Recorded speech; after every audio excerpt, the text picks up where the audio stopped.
My name is Laura O'Hara. I've been at Ball State for 19 years, and I teach at the undergraduate level intercultural communication and communication and conflict. And at the graduate level, I also have a seminar for intercultural communication as well. I've taught qualitative methods a lot in the past, although at the moment I'm not teaching it. And I also teach consulting and training and development.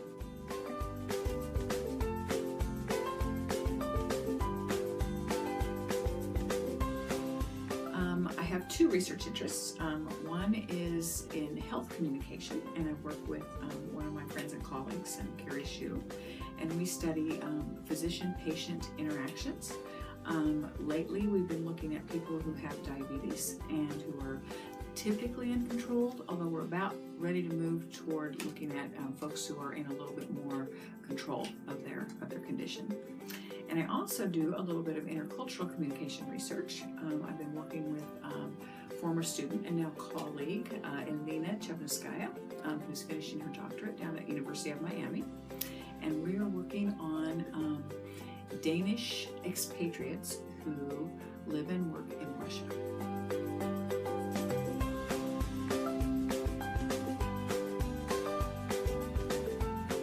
Well, long years ago, I was a non-traditional student, and I had an advisor. I was a theater major. My undergrad was theater, and I was going back to finish that degree, and I had a great advisor, Diane Gorsica, who's now retired from Missouri Western University.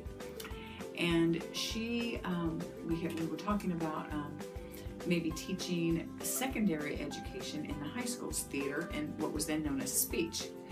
And she came from communication studies, and she was like, Laura, you know, with just a little more education than you would need to get to teach it in the high schools, you could teach communication studies if you went on for your master's in the university system. And I was like, oh my gosh, that's great. And then by the end of that year, she had talked me into a PhD in communication studies. So that's kind of where it was. I knew I love theater, but I know that it's incredibly competitive and I don't have that kind of talent. So I was like, you know, this is a really great field, and it has been a fantastic field, great career.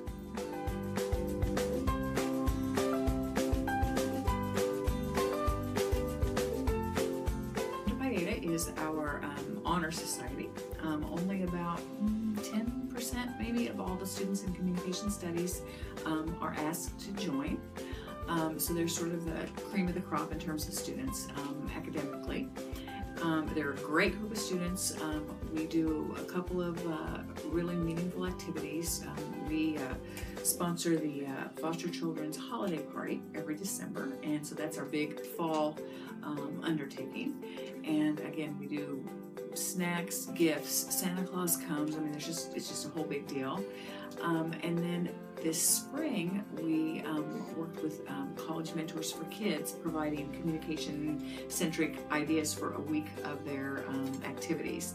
And so working with kids, getting them to understand that an education might be for them is kind of our philanthropic mission, if that makes any sense.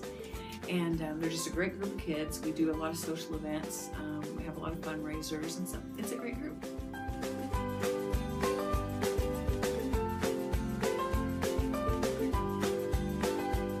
I walk Coco, my hound dog, in my free time.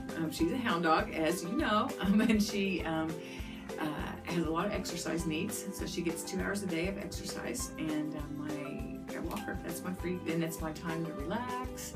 I clean my house in my free time, and once in a while I will get hooked on a Netflix thing and I'll binge watch. Most recently, Mad Men, finishing up that, and so my next thing that I really want to see is the last 3 seasons of Downton Abbey.